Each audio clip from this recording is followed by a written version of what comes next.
This video is teaching a go-to spot behavior with duration. So this is something that we tend to use when dogs need to cool it. So we have a conditioned relaxation spot that the dog has rehearsed going to when told. So it's not just when the dog feels like it, but I can actually ask or request the dog to go over there. We have the dog lay down. Laying down is great whenever we want to promote relaxation because it's taking the weight off the body, and so it's hard to lay down for any sort of real duration without starting to get relaxed. Now, there are dogs who resist duration and laying down, particularly young dogs, just don't have time for it. But this is an exercise that we might use to help a dog get more in their body and be more in the moment. So I'm always going to try to use 10 treats. So this dog is going to get reinforced 10 times for doing this.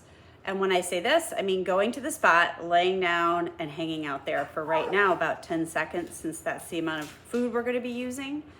I'm going to deliver my food at first at a pretty rapid rate, so there isn't a lot happening in between treats. The dog isn't getting bored. The dog isn't asking questions. Your dog would already know how to go to spot. That's a different video, and this is about starting to add our duration.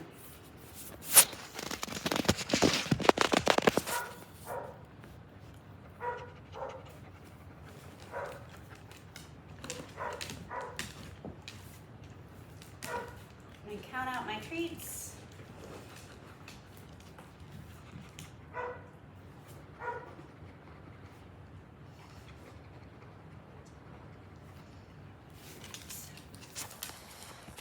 That is my destination.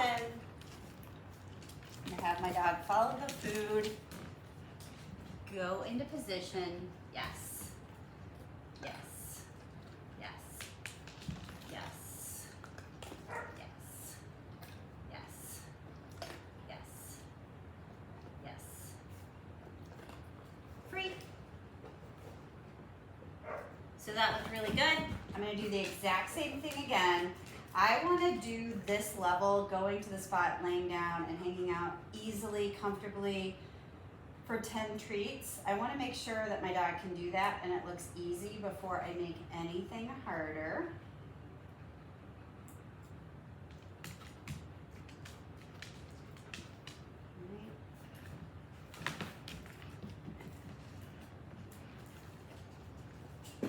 Yes. Yes. Yes. Yes. Yes. Yes. If he were to get up, yes. I would just release him and say, "For you're okay." Yes. Yes. Okay. My goal is that he doesn't get up until I tell him. And I did tell him, but he still wants to do it, which is cool. You're going to start seeing that, more duration. I toss the treat to get him off so I can start over.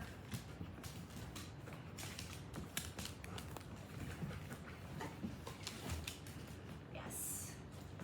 Yes. And I'm just, yes, starting to slow down, yes, a tiny bit. Yes, because I noticed he's doing really, really well. And I have not been counting my treats perfectly, yes. But I want you to do 10 because that's a really great way, yes, free, to keep track without having to do a lot of figuring out.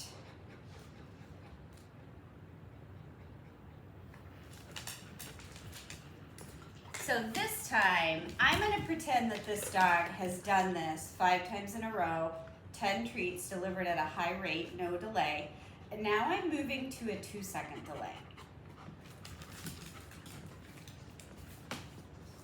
Yes. So I give the treat right away. I count 2 in my head. Yes. Yes. And that 2 seconds allows me to stand upright. Yes. So I don't need to, yes. Yes. Kind of babysit as much. Yes. Yes. Yes. So we are now at a, yes, 2-second delay. Free. And what my dog is learning is that staying with the exercise, even though food isn't happening immediately, is doable. is possible. So I'm setting up my expectations really nicely. And if at any point this looked like it was getting hard for the dog, I would just make it easier and I could go back to no delay. Yes, the dog gets treat right away. Yes. Now I can also practice my mechanics. Yes. And I can say my marker, then start to move my food. Yes. And I can be much clearer with my dog. Yes. Because they're not, yes. The behavior isn't really as fragile as it was when we first started. Yes. Yes. So adding that delay, yes, is the beginning of teaching the dog, yes, what is going to continue to happen in this exercise. So my goal is to get a very strong attachment to laying in that spot. So the dog really wants to do it, loves to do it, and has practiced doing it at a, we're raising criteria by increasing the delay between treats. So at first there's no delay, 10 treats in a row. When your dog can do that beautifully, you're gonna move to a 2-second delay after your dog has gone to their spot and laid down. So you're counting in your head. That, you want that to look beautiful, like really easy, like your dog's really good at it. I would say 5 really nice clean reps is your goal. And then you're gonna move to a 4-second delay. So that's the only thing changing. Once your dog can do that 5 times beautifully, you move to a 6-second delay. 5 times beautifully, you move to an 8-second delay. So you are working towards 10 treats delivered 10 seconds apart. With no problem, you are releasing your dog. They are not getting up without you telling them okay or free. If your dog at any point stutters, something shows up, just slow it down and go back to an easier level that your dog is familiar with. That could even be 10 treats in a row, one after another, because you want your dog to be good at this. It's not like, oh, you know this, you're not doing it. It's like, oh, you need more help right now. So you are ready to step in and fill in the blanks. Don't do this endlessly. So keep in mind, probably 5 reps is a maximum training session on this one behavior. And this is a great one to use meal food for because you're gonna go through so much food.